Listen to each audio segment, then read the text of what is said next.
stance of opening government is simple. This policy gives us a unique opportunity to take away all of the bad conditions attached to IMF loans in this debate. These are things like austerity measures, opening up your free markets and other firms to come in and outcompete your local firms, and those sorts of things. Four-part case from opening government.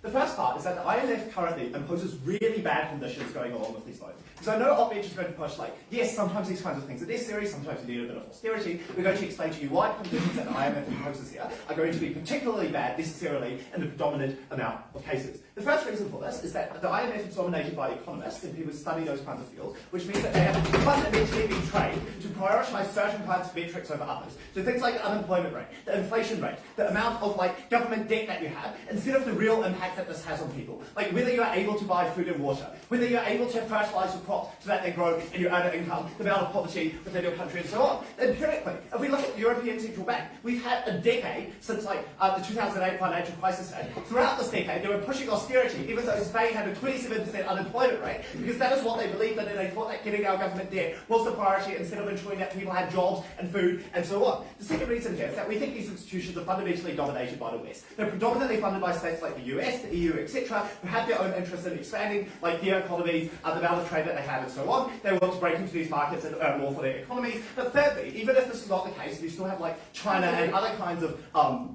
actors acting in this kind of place. We think that this is even worse because the only unifying interest of all of these countries is to get their industries into these developing countries that have economic crises, which means that they force a high degree of opening up of their markets so that their cheap flooders can flood them there. You're never able to complete them. That is really bad. What's the significance of this contribution to debate? Because on the top of this debate, OG has already established that the IMF is going to impose bad conditions in a vast majority of cases. If CG wants to rely on the IMF being bad, they're relying on this mechanism that with this legalisation that we've provided in this debate, and you have to credit OG for it. Part two, why austerity is really bad and destroys people's lives. This is something that Gov has to defend in this debate, and it goes side to side reducing things like government deficits. Why do we think this is something that is imposed in a large amount of cases? Because like this is just like what I've written. Lots of economists think that this is important, like they see this as necessary in order for their loans to be paid back in the future. There's a perception that like with countries like Spain or whatever, or like the pigs in the EU, etc., that these are lazy countries, lazy governments who like don't crack down on social welfare programs and aren't as efficient as the good Germans. Why do we think that austerity is really bad in these kinds of cases? I think it critically undermines government, especially when it comes to cases of economic crisis. Because when you have an economic crisis, you have a decrease in tax revenues because the economy isn't producing as much and you have a higher degree of unemployment. But also, via automatic stabilisers, you also have a higher degree of expenditures because you have to pay for more like unemployment benefits, subsidies to benefit businesses, and so on, and all of those sort of things. At this most critical moment, where your tax revenues are going down and your expenditures are going up, when you impose austerity conditions, you mean that the state has to cut critical services that people rely on. These are things like fuel and food subsidies, as the info slide mentioned, meaning that people aren't necessarily able to afford their most basic needs, and we think that's horrible. And I think it's like, I think these are really important things to individuals. But also, if they talk about economic recovery, this is also so much worse for economic recovery, because when you start cutting services and government expenditure and confidence in the economy, and people aren't able necessarily to spend as much anymore, then that also impacts the ability at which your economy is able to recover going into the future and provide better lives for people. Part three, why free markets and opening up is really, really bad. I think this is something that they have to stand behind in this debate, because the info slide says things like market-based economic policies, so things like free trade, reduction of tariffs, not allowing protectionism anymore, but also things like market-based interest rates, which means now your interest rates have to be set on the global market, and because you're in an economy in crisis, you're not as trustworthy, and the rates are going to be higher, as opposed to what you're able to do on GovBench, where you're able to do things like state-owned banks offering lower and subsidised interest rates to make it more profitable, and more affordable for your businesses to take up loans. Why is this really important? Because I think there's two parts to this. The first part, in terms of international trade, is just as a small economy in crisis, it is incredibly difficult for you to compete with other bigger economies around the world. So like, if you're a small country that's trying to set up a manufacturing sector or those kind of things, you're unlikely to be able to do this yourself, especially in a time of crisis because your economy is struggling. That's when like American and Chinese firms are likely to come in and take up production and exploit your resources and buy up your businesses because they're now able to do so with less international regulation. And now suddenly, the benefits of that economic growth and not being kept within your country, but necessarily moved to other kinds of places. It means you're less able to protect developing and infant industries that might be more successful going into the future, exploit your comparative advantages, noting that at a time of economic crisis, they're specifically vulnerable to not being able to produce or having economic problems in doing so. Before I move on, Theo. Yeah, many of these crises were inflationary. Why would inefficient inflationary expenditure on things like fuel subsidies do anything to handle these crises? So I just don't think most of these economic crises are inflationary. If we think back to COVID, the economic crisis was caused by the fact that people weren't necessarily able to go to war. Global economic confidence dropped, which meant people were spending less money. If we think to 2008, there was too little demand in the economy because following the financial crash, people weren't willing to invest. We want lower interest rates so people could invest in these kinds of situations. And finally, even if we get slightly more inflation in our world, even if things recover ever so slightly slowly, we think it's more important to prioritise the people who need the money the most. I don't care if inflation is 2% higher. I want people to have food and fuel so they can live their lives. Part 4 then, why more countries are going to take these loans from the IMF instead of alternatives such as China that are necessarily going to be worse than this way. Notice that under the status quo, a lot of these conditions are quite unpopular. Things like austerity are unpopular because you have to cut government services like education, etc. And we've seen this in lots of situations. See how the political discourse in Greece is often about we don't want more bailouts because that's going to make our economy worse and we aren't going to be able to pay for our social services anymore. What that means under status quo is that countries who look at these terms that IMF is offering them and see them as not very unfavourable go instead to alternatives, primarily China because it's the largest country that is able to offer large amounts of loans and money and those sorts of things, and also sees itself as having a role in this kind of action around the world. The change it is to make is that uniquely when the IMF doesn't impose all of these onerous conditions anymore, the IMF with no conditions becomes more attractive than China with some conditions. Right? And the reason why this is really important is because we just think China is an incredibly bad actor when it comes to this kind of thing, and imposes, yes, it doesn't necessarily impose, Western values onto you when it gives its kind of loans, but it imposes, things like political cooperation and ability for China to increase its influence in the area, uniquely because China does not make a distinction between economic and political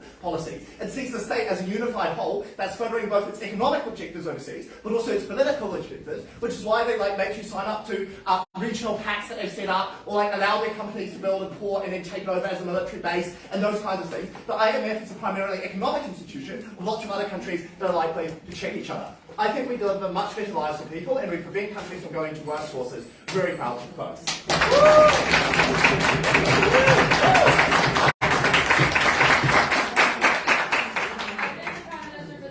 The leader of the opposition to open the case for OL.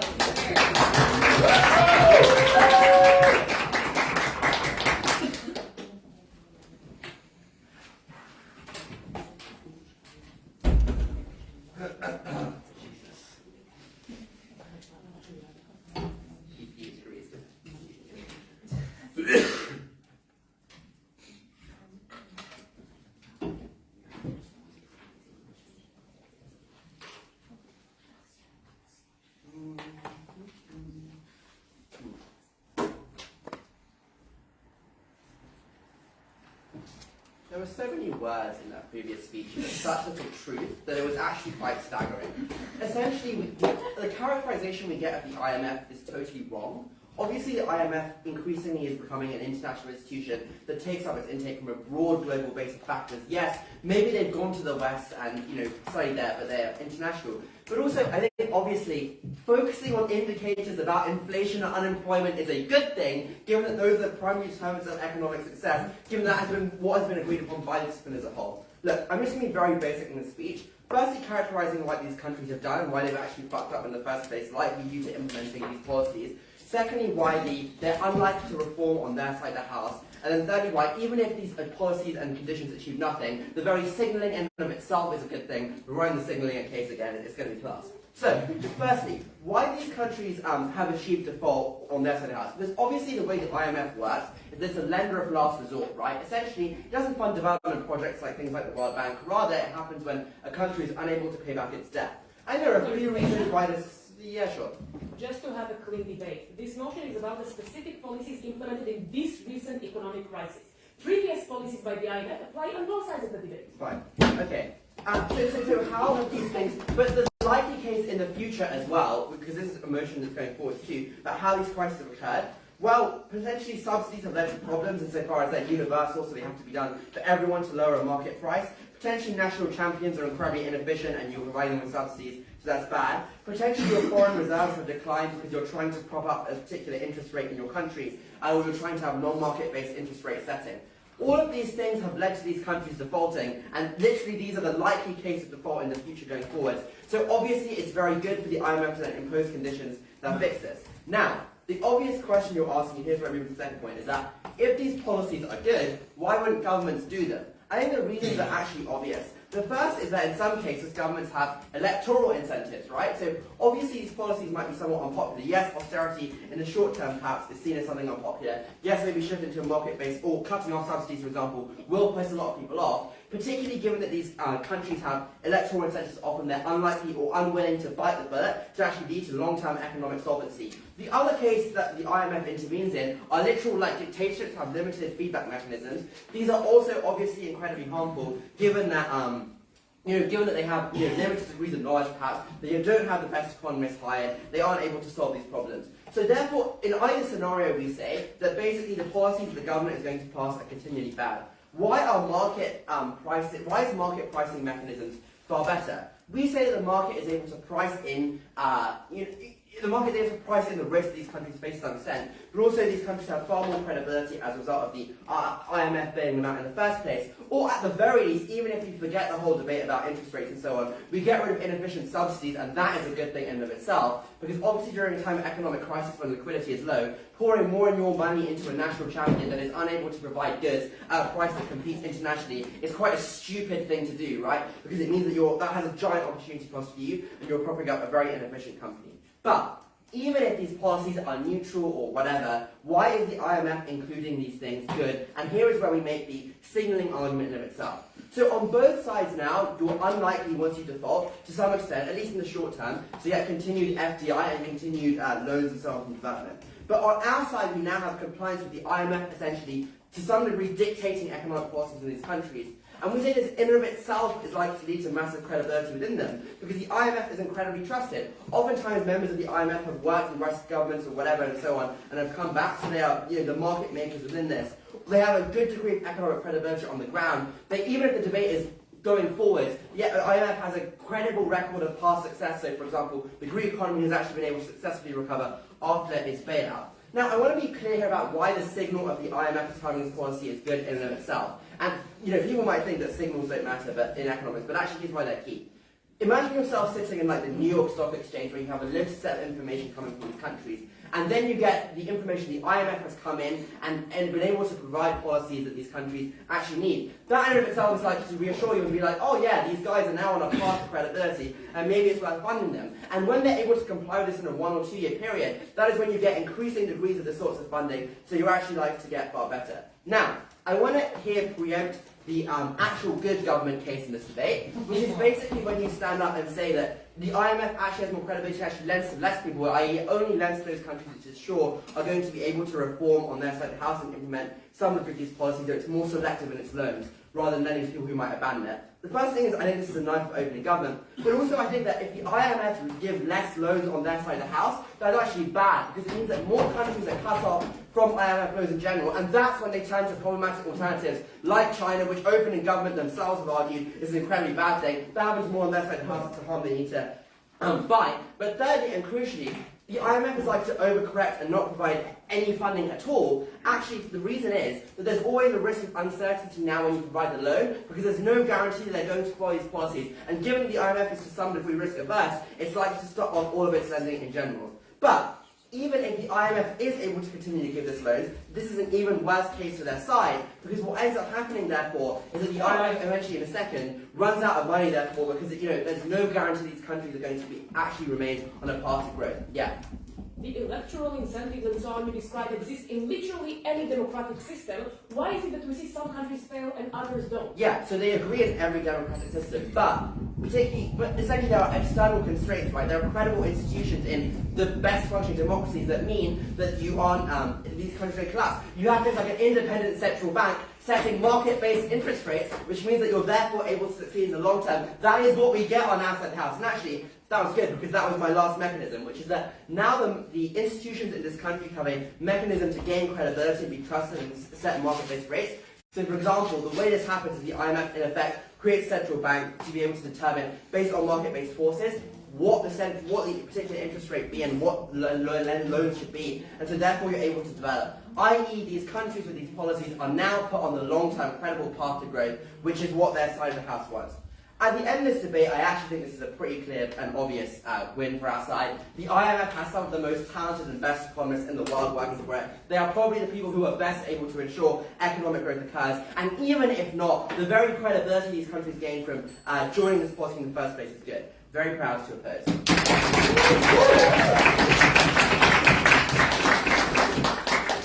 thank the Leader of the Opposition for those remarks and call the Deputy Prime Minister to continue the case for OD.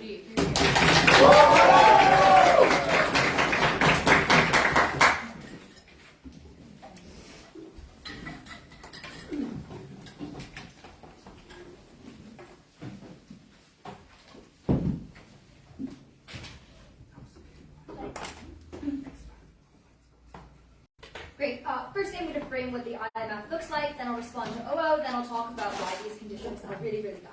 So firstly, what does the IMF look like? They basically say the IMF is very international because it involves a lot of very educated people from around the world. We've framed that this probably looks like people who were educated in Western institutions, even if they come from different countries abroad.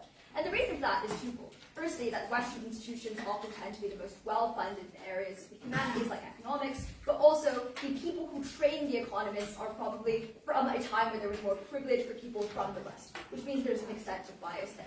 The difference then is that Western economies and the ways that people are trained are at a different stage of development. Western economies often tend to be at a different stage of development in the sense that they have a greater competitive advantage over other countries.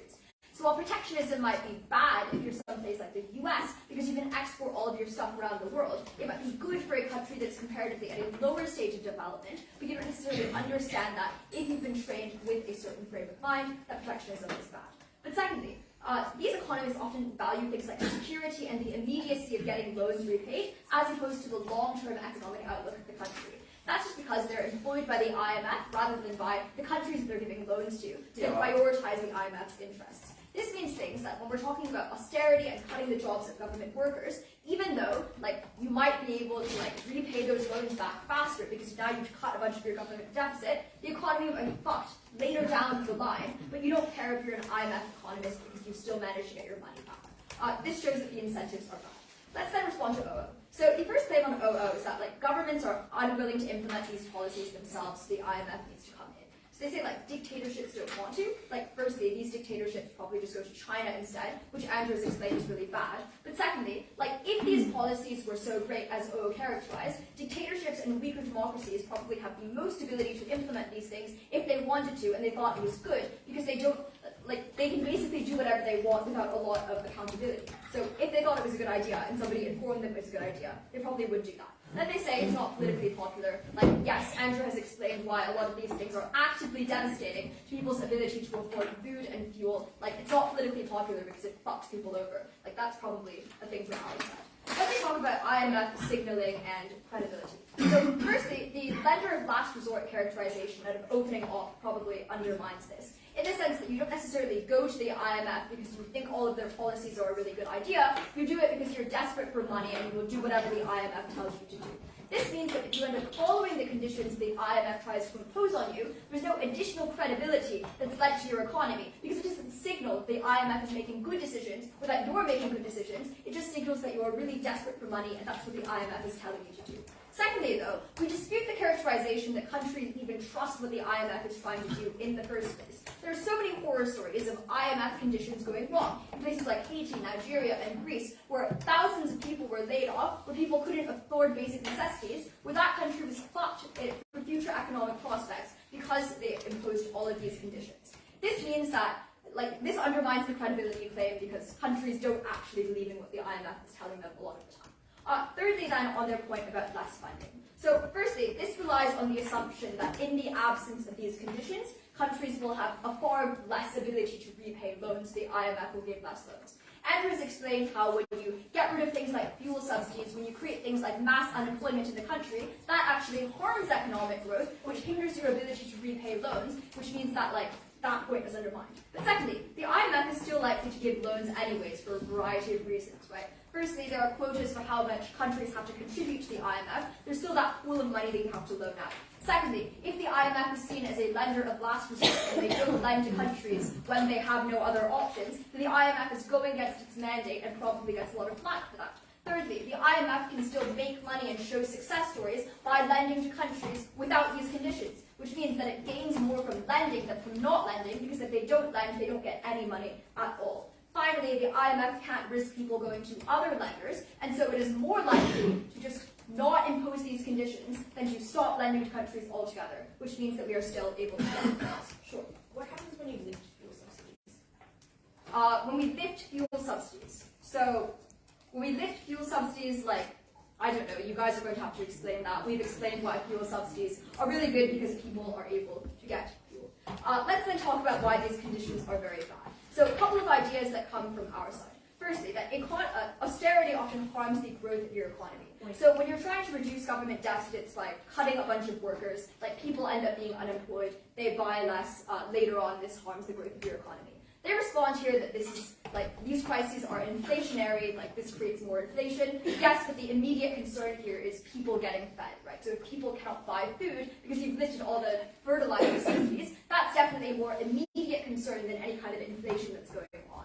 Secondly, Andrew explains to you why free markets are not the best for the developing world. So protectionism, while it might not be important for the West, is often super important for a lot of different areas around the world. Because you need things like subsidies in the wake of rising prices. You need the ability to boost your exports by devaluing your currency so that other countries are more likely to buy your exports. You need things like the ability to manipulate interest rates independently of anything that a global central bank sets, because now you get people to spend and save more according to the individual needs of your country. The IMF imposing conditions on you gets rid of all of that, and it sets it according to what Western economists think is a good thing.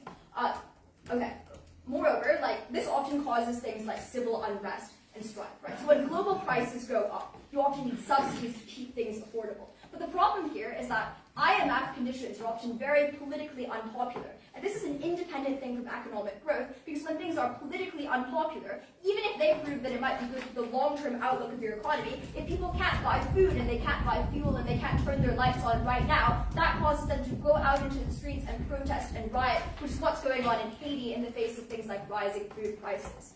This means that oftentimes, even if they manage to prove that austerity might be good in the long run, it creates political strife now, which harms your country's ability to pay back loans. Because if people are going into the streets and rioting, they aren't doing things like going to their jobs, if this political strife happens, it harms the government's ability to actually push policies that help people. So it's an independent way for us to win the debate.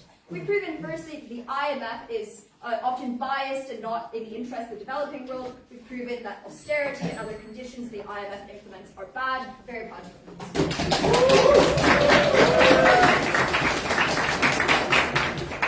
I thank the Deputy Prime Minister for those remarks and call the Deputy Leader of Opposition to continue the case for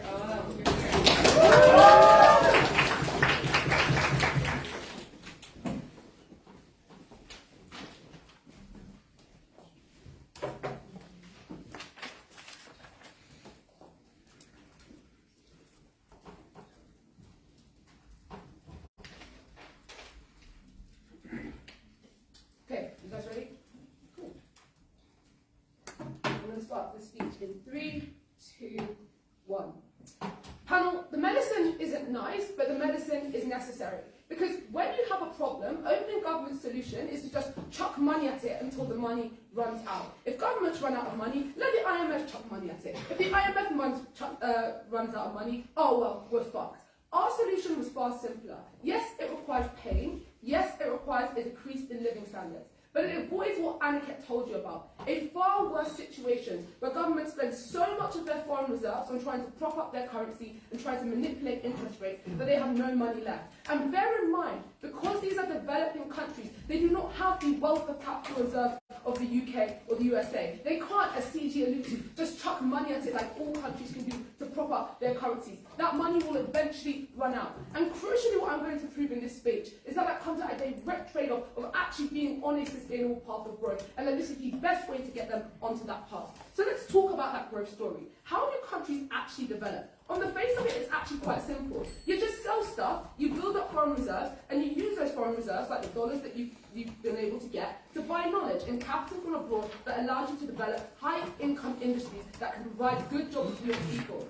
Why is it that the conditions, or the absence of those conditions, that prevent this from happening? I think Annika conclusively proved that the path of least resistance for governments is not to follow these conditions. In fact, insofar as gov teams accept that these conditions are bad, they must support governments not fulfilling these conditions. But I think Annika gives you a few structural reasons why they don't do it, such as the incentive to lower interest rates before an election so that you can get more economic growth, such as your incompetence relative to the IMF and your lack of understanding of markets and systems, such as the fact that you have political incentives not to put these policies in place in the first place. Why is this so damaging to getting on that growth that we talked about? Firstly, your foreign reserves aren't now being used to do things like buy that capital and to buy that knowledge from abroad, which would actually help you to develop. You're using it to try and artificially inflate and prop up your currency so that goods become cheaper in your country for a short period of time for that specific electorate at that point in time, fucking over the youth in the future. And crucially, what I would note here is that money is spent at the expense of your domestic industries because you're using it to prop up your currency and artificially make your currency more expensive so that goods abroad are cheaper, so that people in the here and now can have living standards, forgetting the fact that those people also need jobs now and in the future to be able to save and to be able to have a good life in the first place. But secondly, it is just it's like an opportunity cost on your budget. Because with things like fuel subsidies, I think Annika is able to conclusively prove, and the DPM does not rebut this, why this costs a lot of money. You're literally manipulating your entire domestic market rate. That is, every single barrel of oil that is sold in your country, every single piece of fertilizer has a market price which you must be able to manipulate for the sheer volume of money that you are putting into this. That comes at a direct fiscal government trade-off of funding things that the World Bank and the IMF think are the best ways for development, which I think are uncontroversial, like, I don't know, funding schools, funding education, funding human capital development, which would make your country more attractive for investment, because if you have people who can do more productive things, then companies are more likely to invest in your country, build those factories, because people know maths, they know English, they'll build up tourism. This is the path to development that they uniquely block. I have no idea why they would do that. What are the responses to this? They say, yeah, fuel subsidies help people to live. Sure, but free-falling currencies and not having enough foreign currency reserves to buy grain, like Sri Lanka's situation, is probably far worse on all fronts, such as how bad youth unemployment is, such as the lack of savings of the middle class, such as people's living standards in the future. But secondly, note they say trade liberalisation is also in this debate. So if Gov say these goods are essential to the extent that they must be subsidised, surely international market competition for the importing of these goods would lower prices on our side anyway. Secondly, I want to talk about the IMF, because they say that they do things like care about things like inflation and employment rates. I would note a couple of reasons why inflation is good and why it's the most important thing in this debate. Number one, it protects investment. Any foreign direct investment that you get or any internal investment is not protected when inflation is high because the value of that money goes down. That is what inflation is. So if I put in £1,000, it'll be worth £20 if your inflation is skyrocketing. We are able to stem that trend, which means you can be sure when you put in money, it actually has value, which means you make long-term investments. This is why on the comparative, by the way, we're more likely to be able to fund things like long-term investments like schools, hospitals and roads, because that currency is not massively eroding in value over time due to the sheer volume of the inflation. Two, just on a normal level, it is things like being able to have confidence that the value of the savings that you put in as a mother on a market stall will actually hold value so that you can send your kids to school for the next 10 years, so that they can be able to develop in the first place. And finally, I think those savings on their side are bad because they have no value in the first place. That is when you lose confidence in your economy, you start not doing things like paying taxes, and that is when you get the breakdown of your economy. Why is this more important than austerity? I'll take CG in a second. Firstly, economic economic growth works in equilibrium. So yes, we get less economic growth. We might get more unemployment in the short term, but that means people accept lower wages, which means that people invest more in these countries because there's a cheaper environment in general, which means more growth. It works in a cycle. However, inflation spirals and can only be controlled by progressively harsher measures. That is where you get worse outbreaks of things like social disorder on their side. CG. If all that people want is to get free money and for politicians to make populist decisions, why is Liz Truss not in office right now? Sure, I think that some people have the capacity to be smart and make smart decisions. Yeah. I think electorates in some constituencies, in some situations, might make the economically prudent decision, but the comparative is that some people won't, some electorates won't. Ours is policies which are enforced on all of these countries, which mean that all of these countries do this. If they accept that these policies are politically popular, then I think they're opening to talk about social unrest and people being unhappy about not being able to eat and heat. So they need to resolve that before they can even access that case. Finally, preempting CG about this recent shit of COVID, and COVID meaning that you don't need this policy in the first place. One, this is a very narrow definition of the motion, which relies on a very clear and very bended assertion about what certain words in the motion mean. We deal with the plurality of cases. But secondly, and more importantly, we think we've proven that these reforms are positive things for developing countries, full stop, regardless of the context, meaning that we still take the vast majority of cases. Finally, COVID was inflationary, which means that it falls under the subset of cases that we're talking about. The fact that supply chains were disrupted because people at home increased inflation, because it was harder to get shit to people, so that shit costed more. People pulled out of the workforce because they were ill, meaning you had to pay more wages for people, which means that there was inflation. Insofar as that is the case, our case still stands because it is good for government to lower their budget so that they don't help to exacerbate that inflationary spiral. Inflation kills savings, therefore inflation kills hope. The only way to ensure development is to ensure that you take the medicine. I am proud to oppose. I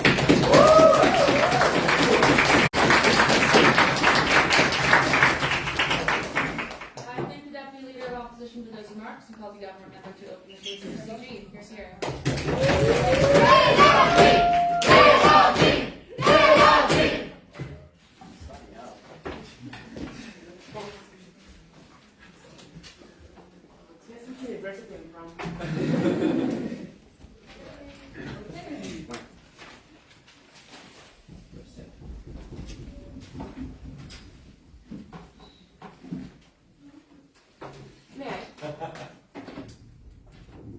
I'll make one point in my speech. It's going to be better than anything that was said before, so it's going to win.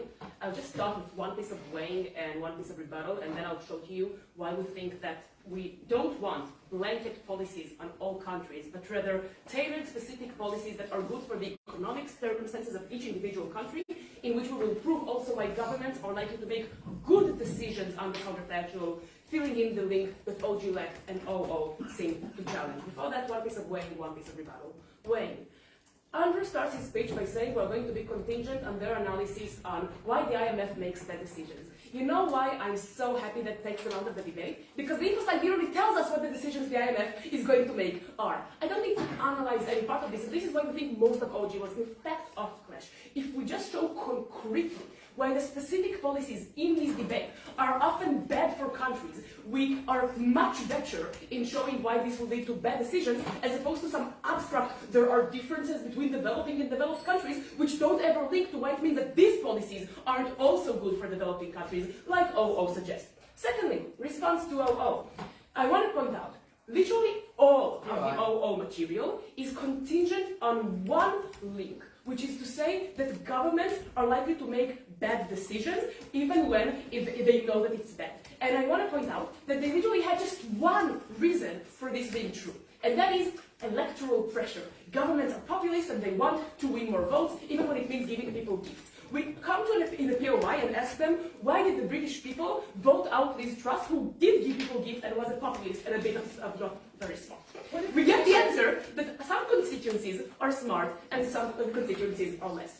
Putting aside that I don't personally think the British constituency is smarter than constituencies in developing countries, and we think many people can still see in their eyes when prices increase and there's an inflation, we have several reasons to think that specifically the populist case here is honestly quite good.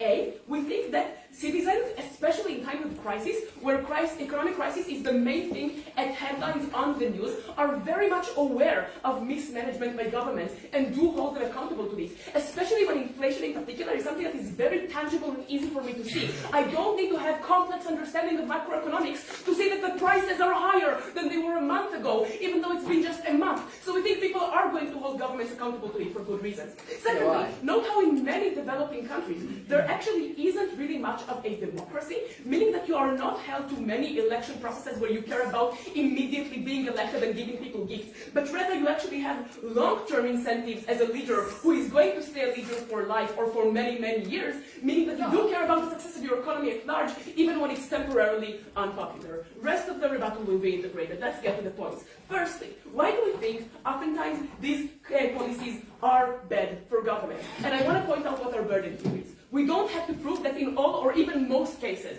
these policies are bad for them.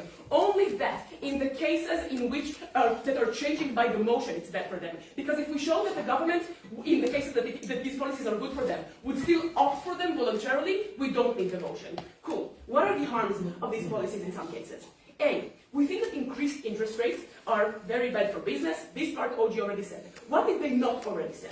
We think that uniquely, A, unemployment, which is something that comes as a result of the lack of businesses because it's harder to start a business when you need to take loans which are much more expensive when you increase interest rates, are going to be more harmful to these countries than the direct harms of inflation. Reason being, inflation just means prices are higher, but to an extent salaries are also higher. Not to the same extent sometimes. Difference being is, unemployment means zero salaries, and inflation will still happen, even if just a bit less, meaning that the impact of people is worse. Secondly, long-term versus short-term. Inflation is a short-term crisis that will eventually end when shortages resolve, say when the war in Ukraine ends and we all have fuel again, as opposed to ruining the business structure in these countries, which means long-term implications because people lose jobs and you need to retrain them after a year out of the market when you don't have businesses in the first place, etc. Thirdly, we think that some of them can actually use the current timing to use a comparative advantage, because if they uniquely in the developing countries don't increase interest rates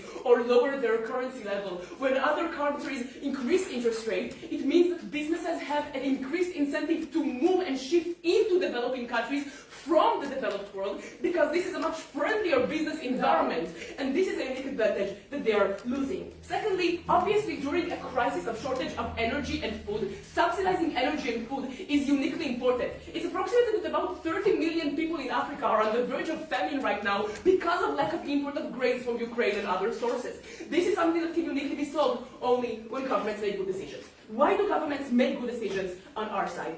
A, importantly, on both sides when they take IMF loans, the IMF can advise them. They have all of the expertise, analyzes of, they went to business schools and learned everything, because the IMF doesn't have to force them to just tell them what they should do if the problem is information.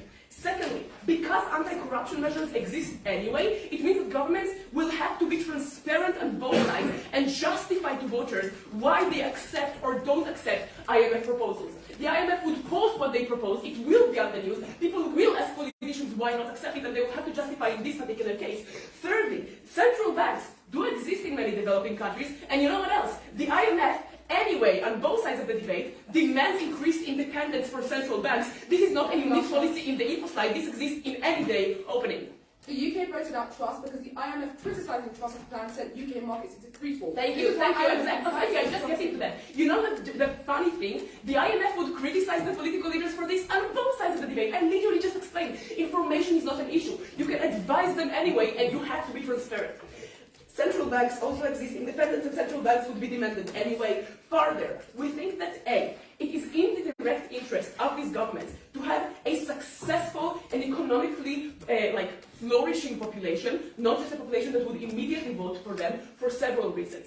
A, to increase their relative power in the global arena, they want to attract businesses. They want to have economic growth. And this is something that gives them more power because later they take taxes that they can also give their elite friends and so on. So they do want people to overall be happy. But secondly, because they want in the long run to prevent unrest. It's not enough that people just immediately vote for you. If they're going to end up in mass protests, like happened several times in Venezuela, because people were very unhappy with being starving, this is something that is bad and uncomfortable for politicians. They need to send the military in. It is very bad for their functionality. This means that they, again, have an interest for good economic policies. They will listen to the IMF when it's good for them. But in the cases that it isn't, we shouldn't force it. Beg you to propose. I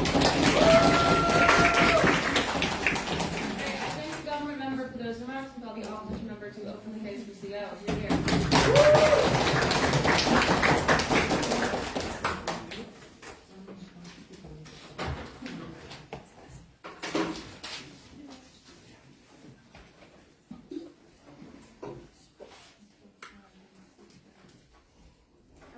One observation in starting this speech, which is that opening government themselves provide the logic to explain why the IMF does not do these loans and these conditions in the deeply uncharitable ways that they describe, that is to say, prevent countries from doing literally any pandemic relief, because, as they note, it is in conflict with other blocs like China, like ASEAN, etc. And what that means is I think that the government has to defend, as closing government correctly observes, the specific policies indicated in the motion, which means that you're likely to get rid of policies specifically disliked by economists, things like immensely costly and inefficient fuel subsidies, rather than abandoning literally all pandemic relief. What I'm therefore going to prove for the rest of this speech is just to explain why these specific policies specified in motion respond very poorly to the specific context of COVID-19, noting also that the comparative in this debate is the removal of all conditions, something which I think closing government is insufficiently engaging with. Alright, firstly then, why these policies deal with the COVID crisis, or actually why these countries deal with the COVID crisis poorly in the status quo. I want to note from the outset at this point that this explains, I think, better than opening opposition does, why these states make mistakes, because I think it's pretty fair for closing government to be like, well, why don't these states just make correct decisions about their own economies? But I think this material explains why what appears to be a correct short-term decision ends up prolonging inflationary crises in ways that disregard. So firstly, what is the nature of the crisis these states are facing? I would just note that it is extremely inflationary, like empirically true, and that's for a couple of reasons. Firstly, it's because of an initial supply shock, but importantly, it is not transitory, like even the Fed has admitted that, because following that, there are two dynamics that prolong inflation. Firstly, inflationary policies from governments who overreact to the initial supply shock, flood the economy with money that then chases less productivity. And then secondly, reduced trade volumes and COVID, which means that there is less productivity to chase with all that new money. And I think that this responds somewhat to closing government, who I think rely a little bit too much on this inflation being transitory. You can't just wait it out. It's still going. And so I think that that suggests that you need to engage with the specific context that we're engaging with.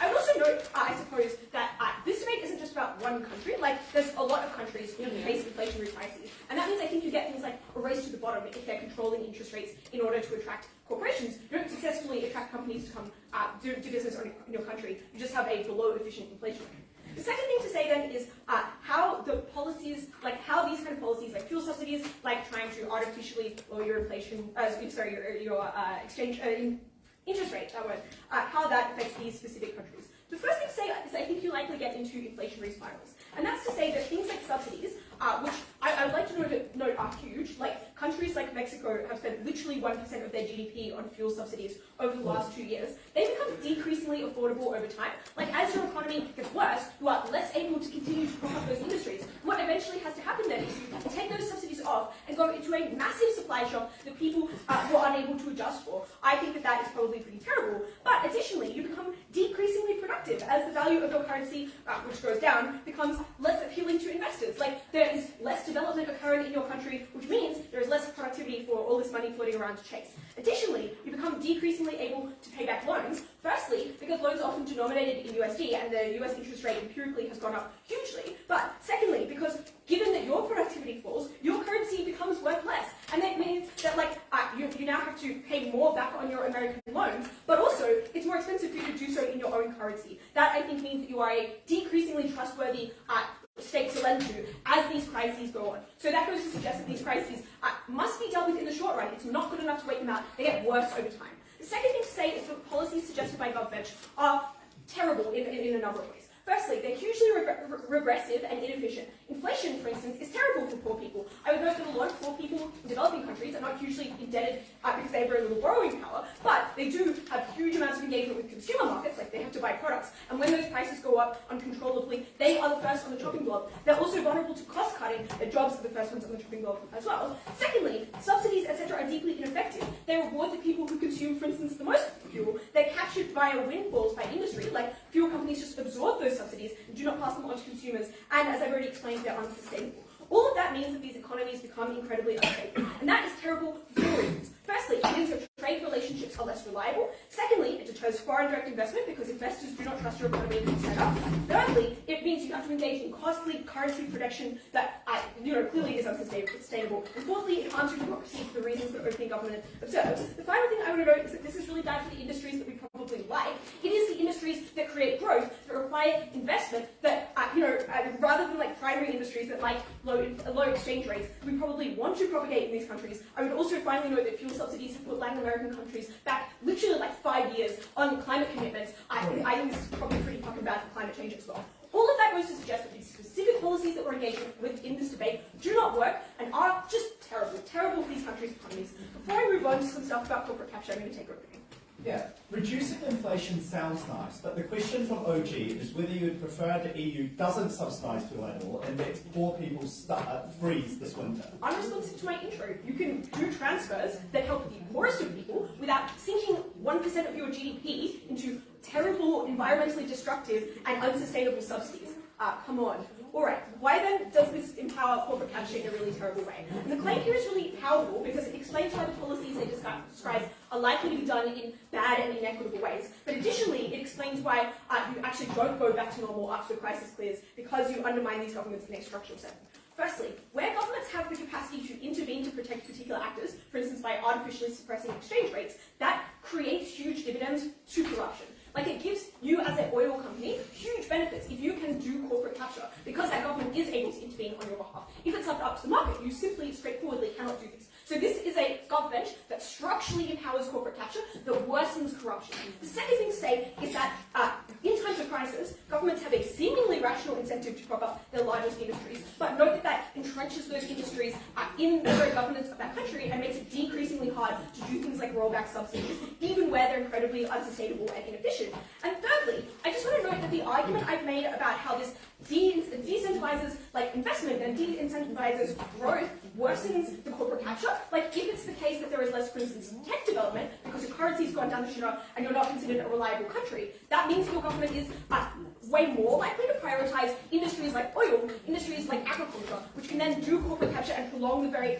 terrible economic conditions that I've described. At the end of this speech, I think it's very clear that closing opposition is the only team that's actually engaged with the actual context that these loans have occurred in, the actual economic policies which these countries have embarked on. So proud of them. I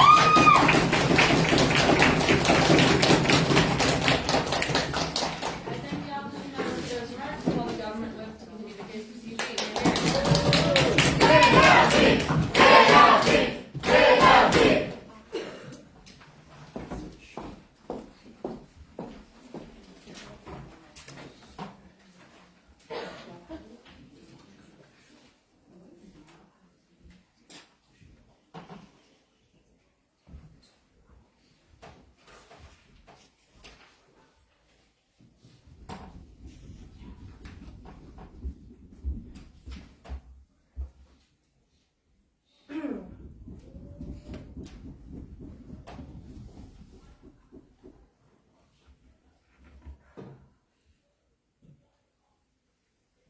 I'm going to start my speech in 3, 2, 1. Two things in this debate. Can governments make good economic policy and make good decisions for themselves? And second, where we take away the competitive advantage of these developing countries that need this money the most. First of all, I want to point out something about closing government.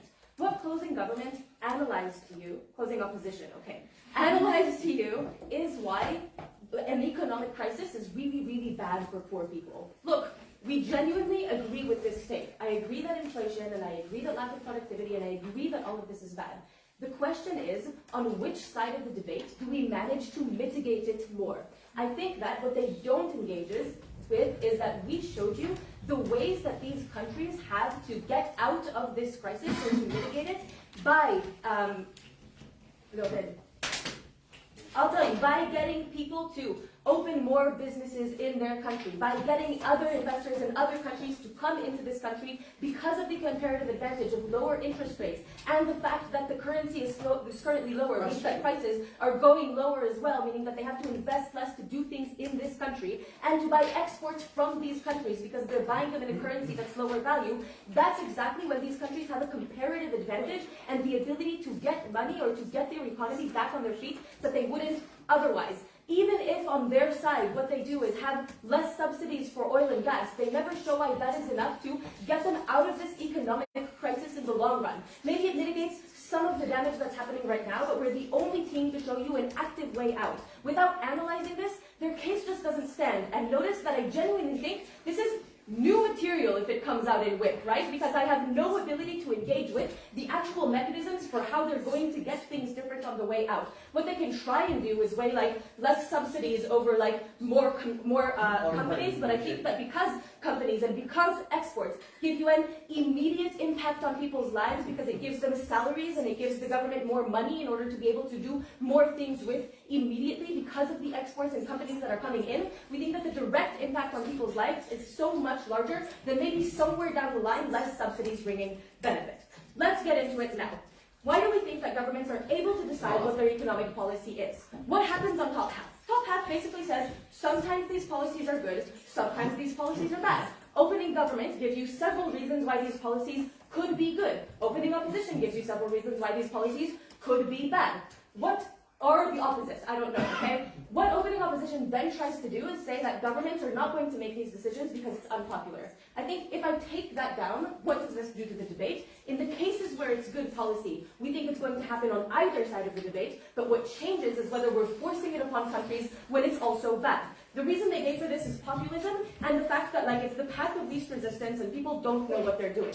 How do we answer this? First of all, their political reasons or incentives that they give are true for a normal political situation and not for economic crisis. We think that when there's an economic crisis, that's exactly when people want to see change. They want to understand what the government is going to do in order to fix this economic crisis right now. We think that is the point where people do think long-term and understand long-term implications because these discussions are being had about how to leave the economic crisis. And discussions about inflation and discussions about interest rates is exactly when this kind of things happen, so people know it more. But also, they're more likely to listen to what the IMF is telling them to do in its advice, because if they don't know what they're going to default to expertise, is default to people they think might do a better job than their government. So people are going to be supportive of what the IMF wants to do. This means that all of the benefits on op side happen in the cases they want it to happen. The times it doesn't happen is when, the times where it would cause harm is where it doesn't happen on our side. Notice that all of these reasons engage significantly better than just the reason that opening government gave you, where it might be good policy and they can do it whatever they want, significantly better than what opening government did with opening opposition. So note that, and also last thing, note that the comparative on both sides is money, right? On both sides, they get money. The question is what they do with that money, and on our side, we give them the ability to do what's best for their country. So, why do we take away the comparative advantage? What do opening government tell you? Opening government talk to you about basic needs and the government's ability to subsidize important things for the people. Rightfully attack them on this and say that when there is a default, when there is an economic crisis, the government isn't able to do those things anyways. That's why our addition is so significantly important, because we give you the comparative and explain why, on our side, the steps that you can take when you don't impose that policy and the natural processes that happen when you have a comparative advantage to other countries allows you to get more money, allows you to do things that make the economy better at the end of the day, meaning that the government has more ability to actually do the things and give the basic needs, and maybe not and subsidize the thing that it wants to subsidize on our side, meaning that even in economic crisis, it can do more than it would have been able to do on the other side. Opening opposition say that what happened is that subsidies is what caused a lot of this crisis in the first place, and therefore if you continue to subsidize, that's going to be bad. Notice that literally this is an assertion. Look at your notes, and it doesn't analyze this at any point. He just says that a national champion is bad. I don't think that's true. I think that what likely happens is that these countries are dependent on other countries in order to help them with their economy, because they're usually exported, because usually what they do is give cheap labor for other countries, and when other countries are less likely to consume, that means they have a less influx of money. It's not yet. What we show is why even if that's true on either side, comparatively on our side, you have more consumption from other countries and more of these other countries trying to help you because you have a comparative advantage. Now I will take closing if you have anything. Yeah, if it's true that countries just make decisions that are good for them, why has Mexico spent 1% of its GDP on inefficient petrol subsidies? I think that maybe in some cases they will make that, but we show you why it's more likely that they make good choices on our side. I don't have to defend no one ever making mistakes, just show you likelihood. That's why it's about a consumption crisis. That's why it's crucially important that we incentivize other countries and consumers from other countries to continue to consume our products. Even if it doesn't solve it entirely, it still shows a comparative advantage and why we get more money than we would otherwise. Why is this more important than anything else in this debate? Notice that A, we just think in the long run it means people get more money. Both because of the things we showed you, but both because when we show you that countries are more likely to pay back their loans and more likely to show that their economy is growing as a result of this, that's when the IMF trusts more to give more countries things and has more money in the first place. But also we just think that it successfully pulls in companies or pulls in consumption that doesn't necessarily go away afterwards. So then it saves more time. Notice that this is logically prior to civil unrest. So when we show you the way to avoid civil unrest on our side, that is significantly better and shows you your ability to avoid bad alternatives like China in the long run as well and in the next economic crisis. Because we showed you the only way out, please vote CG.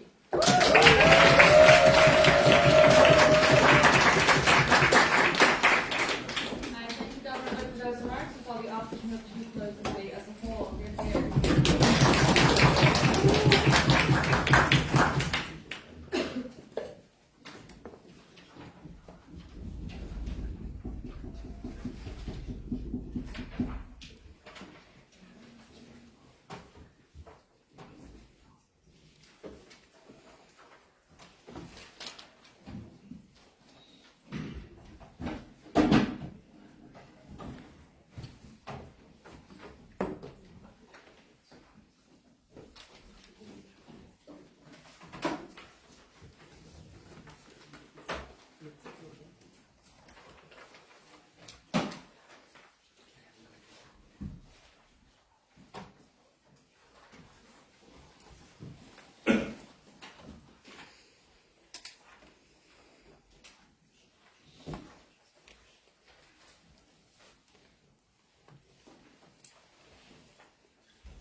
Two parts to this speech. Firstly, proving why the IMF has greater incentives and capacity to impose conditions well. Secondly, why independent of those incentives, the specific conditions we are debating are good. Firstly, who is the best at imposing these conditions? The first thing I'm going to do here is look at opening government. They say the IMF has bad incentives, and the mechanisms here are one, it's run by wealthy neoliberal economists, and economists care about getting money, they don't care about countries they're loaning to. I just want to note that basically all of opening government's harms, of subsidies being good, austerity being bad, rely on the benevolence of the IMF. And the reason for that is because it's true that austerity is sometimes good, sometimes bad, it's true that subsidies are sometimes good, but obviously that's not true all the time. Austerity can be good in times of hyperinflation. Subsidies often, as we explained to No Response at Ellie, support zombie industries, stifle growth, and permit cronyism. That is bad. The question is then, is the IMF able to impose these conditions prudently where they are necessary? Ellie gives a reason of competition, which is conceded by opening government, that if China is courting these states, clearly the IMF has an incentive to make those good. I'll give additional 4 reasons. The first is that the structure of the IMF is democratic, which is to say all states have a say. It is not just majoritarily controlled by the US. But secondly, other blocks exist like ASEAN, so states can pull out of the IMF, so people know that. Thirdly, the IMF just improves through time on the basis of things like governmental or domestic pressure, on the basis of history and data that it can learn from. Look at the way that, for instance, scheme for heavily indebted poor countries changed from being pretty punitive in 1996 to way, way less punitive in 2006, giving Zambia like $4 billion bailouts on the basis of that data, on the basis of that domestic pressure. Fifthly, I just thought the IMF has way more capacity to collect information than other actors do. That is why why the opening government claim absolutely falls out. We then get the flip side of this from closing government, who say, well, actually, here are some reasons why domestic governments are good. The first observation I want to make here is that this debate occurs for countries which make mistakes. We're not dealing about the average domestic government. We're dealing about the domestic government who's coming to the IMF because they are in an inflationary crisis. What do they say? They say, yes, they're accountable. Sit down. Because citizens, sorry, that was so rude. Are aware of governmental, I'll take you later, are aware of governmental mismanagement and inflation is time. I'm so sorry.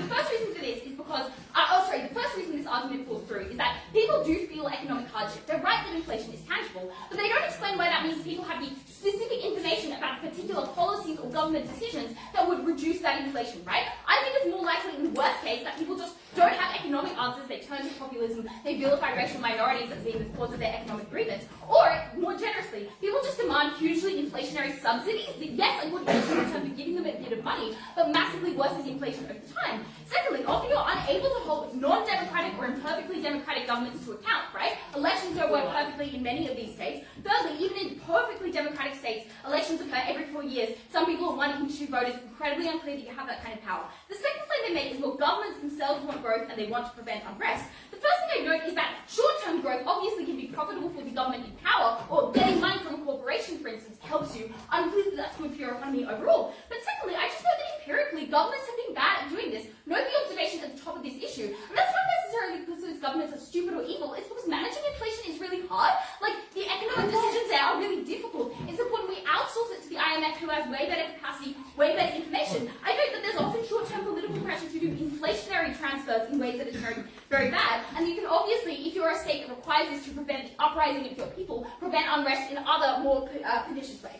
But the final thing is that our extension clearly responds to this, right? Because we explain why corporate capture is far, far worse, and that is the reason why even maybe initially good governments are worsened by the existence of these kind of subsidies that prop up these sorts of zombie industries that allow them to capture corporations. So that absolutely falls through. I just want to note the importance of this rebuttal. Clearly gets us over opening opposition. We say, well, bad austerity is worth the trade-off in development. We say you don't have to do that trade-off, right? Because the IMF imposes conditions well. Secondly, clearly rebuts closing government's claim, flips that issue. The final thing closing government says is they're like, well, the IMF can just advise countries. Clearly huge difference in scale. We would rather actually have good policies imposed. But secondly, if the IMF is so malevolent as their opening suggests, unclearly will advise these countries if they're not taking your loans. Second part of this speech then, the specific conditions being debated are good. Before that, yeah.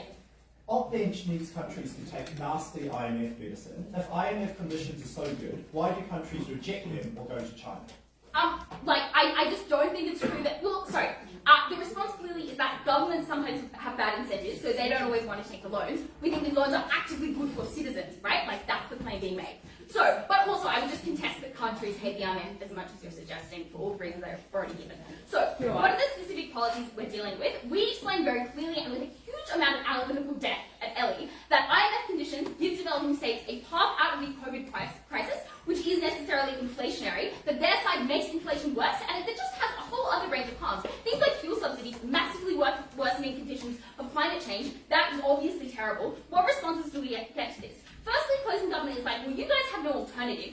Firstly, even if we didn't, we're saying this makes inflation worse, so it's a harm you should be avoided. Secondly, clearly you do have other policies that exist. We can support, like, direct transfers to the poor as opposed to, like, other inefficient subsidies. And I know that most economists support some degree of intervention. We think that happens on our side. The second claim from closing government is like, well, here are some reasons why the specific policies are good for developing states. They're like, firstly, increased interest rates harm businesses, and so that's bad. I would note firstly that if inflation exists on either side, I guess increased interest rates are to some degree inevitable. But more importantly, this is not true. Businesses are more scared of rising inflation than they are of rising interest rates, because increased interest rates necessarily, only deter borrowing. But investors, if they don't believe that their money is going to be worth anything, aren't going to invest at all, which is why that's a comparatively greater harm. The second claim is like, well, inflation is short-term, so you shouldn't restructure businesses. Clearly, we explain this is a long-term issue, and you should not have the kind of economic structure that makes you vulnerable to inflation in the first place. Final thing is like, well, food subsidies are good. I don't think this is specified by the info slide, and clearly if people need money for food, right, we think those are kind of humanitarian measures that the IMF is not going to stop countries from getting to. So, this is incredibly important, right? We think that we explain that regardless of incentives, these policies are good. And the final thing we explain, again to no response, is why this makes corporate capture worse. I know that is prior to the clash about good about incentives, right? Which we explained that even good governments are massively vulnerable to TNCs. The final thing I'll really quickly rebut is the claim from OG that states will hate these conditions, then they go to China, and that's bad. Firstly, that suggests that there is a competition with the IMF, which undermines their first benefit. Second, relies on people hating these conditions, we explain why not. Third, it assumes a tipping point in terms of states being ordered by China. Fourth, they assert without proving China is bad. I think the BRI is pretty good in many ways. Clear CO win.